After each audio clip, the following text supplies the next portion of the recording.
Dear students, Hardy Weinberg principle allelic frequency को determine करता है कि जनरेशन आफ्टर जनरेशन किस टाइप की एलिलिक फ्रीक्वेंसी होगी in a population.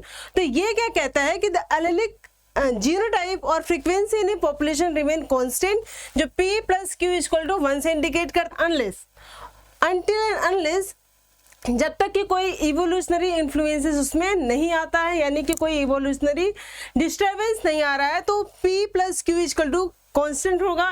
Allylic frequency in a particular population constant होनी चाहिए, there will be no changes.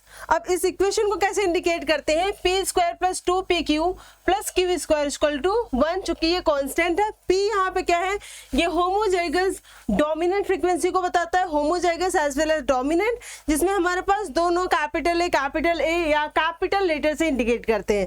दूसरा क्यू स्क्वायर जो होता है वो रेसेसिव होमोजाइगस को बताता है, यानी कि स्मॉल से इंडिकेट करेंगे। एंड 2pq जो है वो हेट्रोजाइगस को बताता है। हेट्रोजाइगस में एक डोमिनेंट और एक रेसेसिव, फेनोटाइपिकली मेंडेलियन के अकॉर्डिंग हमारा डोमिनेंट वाला ही एक्सप्रेस होता है। अब ये जो लॉ है, this law is only applicable for the large population size. जब पॉपुलेशन की साइज बहुत बड़ी होगी तभी हार्डी-वेनबर्ग इक्वेशन जो है, हार्डी-वेनबर्ग जो लॉ है वो एप्लीकेबल होगा। छोटे पॉपुलेशन साइज के लिए ये एप्लीकेबल नहीं है।